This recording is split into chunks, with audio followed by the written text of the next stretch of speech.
Néhémie chapitre 5. Or il y eut une grande clameur du peuple et de leurs femmes contre les Juifs leurs frères. Il y en avait qui disaient : Nous, nos fils et nos filles, nous sommes nombreux, qu'on nous donne du blé afin que nous mangions et que nous vivions.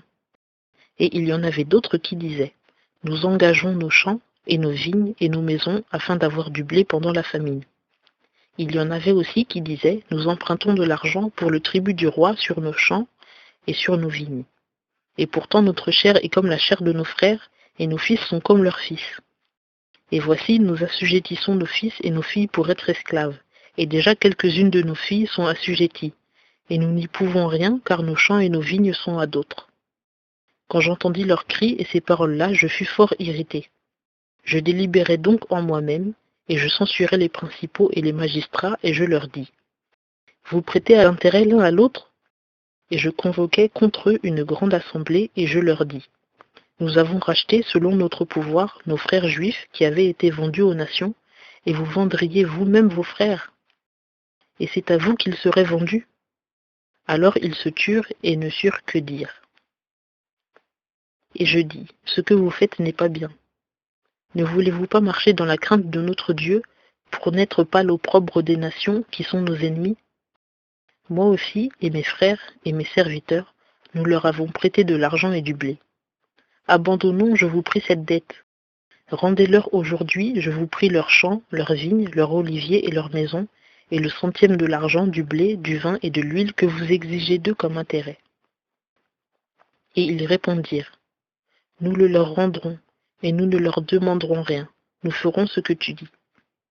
Alors j'appelai les sacrificateurs, devant qui je les fis jurer de faire selon cette parole.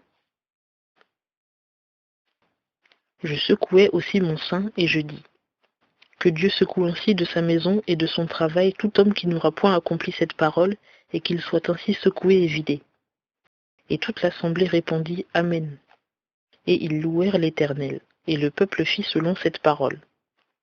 Et même depuis le jour auquel le roi m'avait commandé d'être leur gouverneur au pays de Juda, depuis la 20e année jusqu'à la 32e année du roi Artaxerxès, l'espace de 12 ans, moi et mes frères, nous n'avons point pris ce qui était assigné au gouverneur pour sa table. Les précédents gouverneurs qui étaient avant moi opprimaient le peuple et recevaient de lui du pain et du vin, outre 40 cycles d'argent, et même les serviteurs dominaient sur le peuple. Mais je n'ai pas fait ainsi par crainte de Dieu. Et j'ai même mis la main à l'œuvre de cette muraille. Nous n'avons point acheté de champs, et tous mes serviteurs étaient assemblés là pour travailler. Et les Juifs et les magistrats, au nombre de 150 hommes, et ceux qui venaient vers nous, des nations qui nous entouraient, étaient à ma table. Et ce qu'on apprêtait chaque jour était un bœuf et 6 moutons choisis, et de la volaille, et de 10 en 10 jours, toutes sortes de vins en abondance. Et avec tout cela, je n'ai point demandé le pain qui était assigné au gouverneur, car le service pesait lourdement sur le peuple. Ô mon Dieu, souviens-toi de moi pour me faire du bien, selon tout ce que j'ai fait pour ce peuple.